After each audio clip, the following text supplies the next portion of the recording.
and cross-examination of the 1, 2, 3 prosecution witnesses, one being the police officer who arrested me, and the 2 church members who were prosecution witnesses, being one Jeremy Searle and one Val Bourdon. We'll just run quickly through my cross-examination of Val Bourdon. When I was cross-examining Val Bourdon, I asked him, can you hear me when you're inside the church and I'm outside protesting? And he answered no, which is the correct answer. I then asked Val Bourdon, can you see me inside the church during church services? And he said yes. Well, I knew, based on what I've just said previously here, that, well, no, he couldn't really.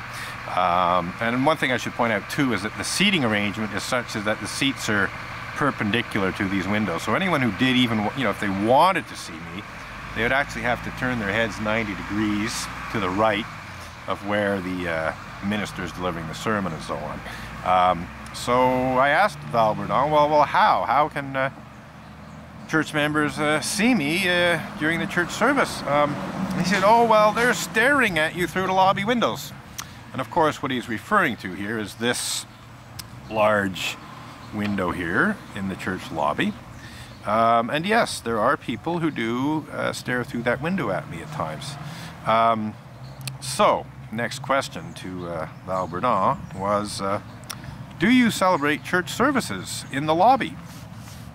And Val Bourdon's answer was a long, drawn-out, moaning, no kind of thing. I actually have the audio of that, because I did get the complete audio of the trial, and it's actually quite amusing to listen to his mournful no when I pointed out that, well, guess what, church services aren't celebrated in the lobby, and therefore I'm not disturbing church services even if someone can see me from the lobby.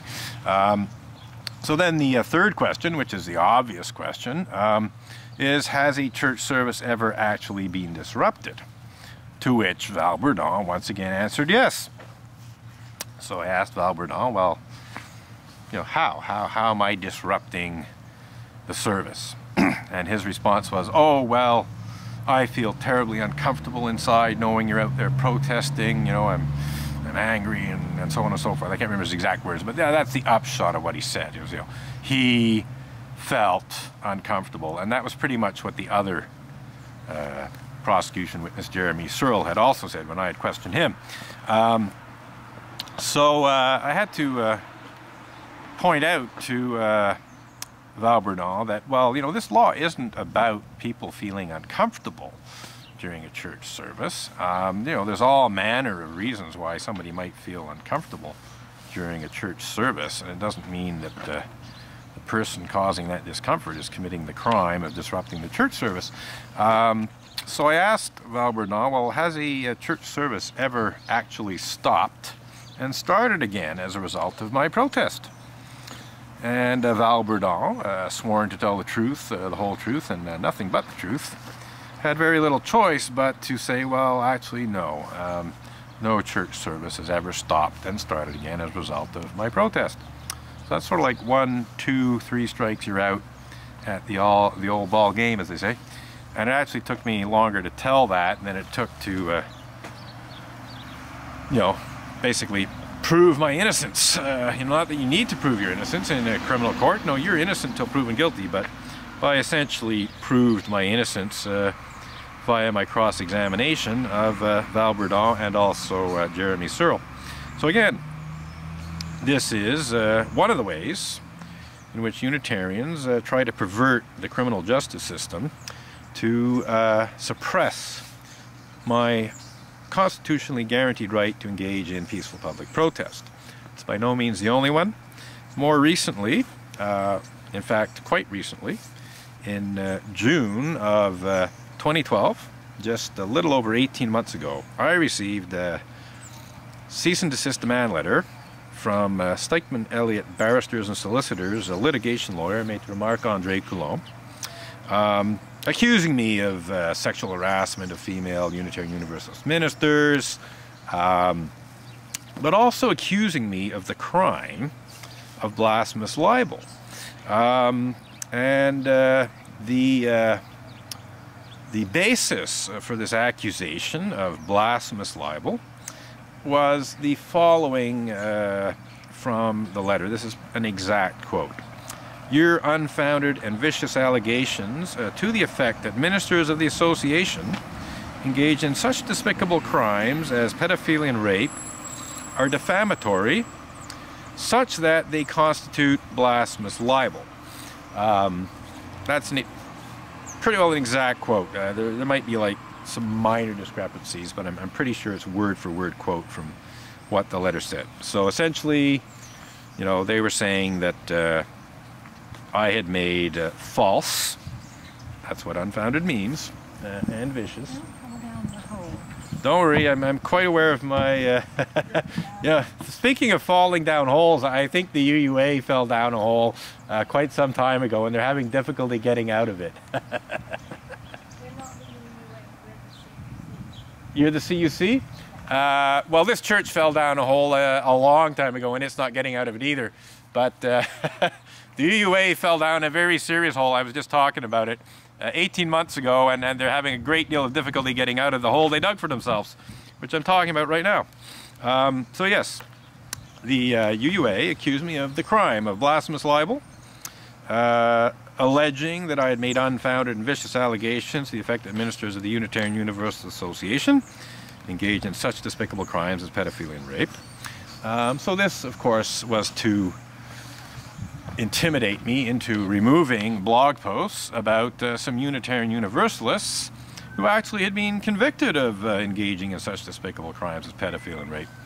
So essentially, the Unitarian Universalist Association told a big fat you lie about me making unfounded and vicious allegations, when in fact I'd made very truthful allegations that are supported by reports in newspapers and so on. About some Unitarian Universalists who were actually convicted of engaging in such despicable crimes as pedophilia and rape. Now the interesting thing too is that even if it was true that I was making unfounded and vicious allegations about Unitarian Universalist ministers engaging in such despicable crimes as pedophilia and rape, this would not actually be blasphemous libel. It would constitute ordinary libel, which is a civil offense, as I understand it, not a criminal offense.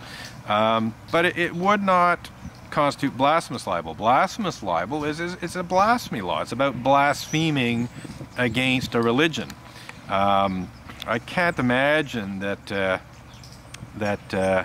if another denomination whose ministers are known to engage in such despicable crimes as pedophilia and rape, and I'm not talking about just one denomination here. There's a certain number of other religious denominations whose clergy are in fact guilty of engaging in such despicable crimes as pedophilia and rape. I mean, not all of them, obviously, but certain clergy of certain denominations, even non-Christian denominations, are guilty of such crimes. And nobody should be accused of blasphemy for talking about this stuff.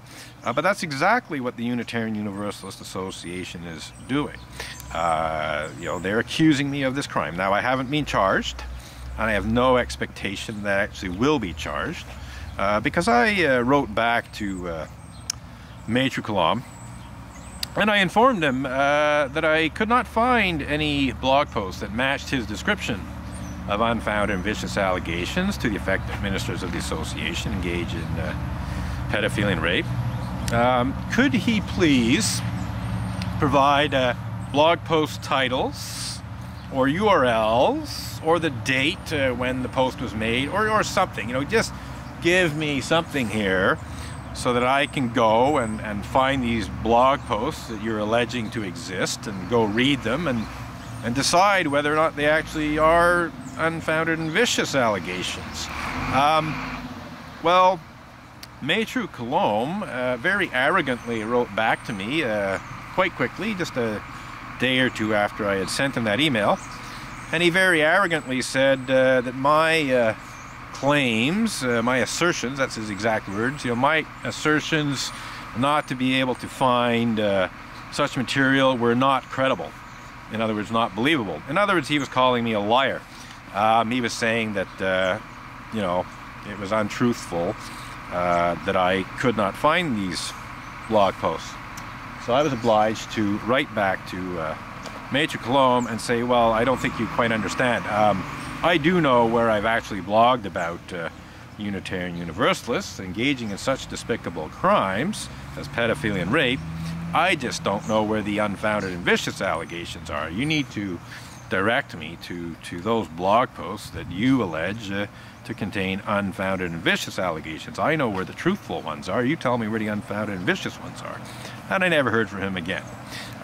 So this was basically an egregious attempt to intimidate me, scare me into removing blog posts that were about Unitarian Universalists who were in fact guilty of engaging in such despicable crimes as pedophilia and rape. They were convicted, they went to jail by essentially lying. I mean, I actually pointed out to Maitre Colombe that actually it wasn't my assertions that were not credible, it was his own and those of his client, the Unitarian Universalist Association.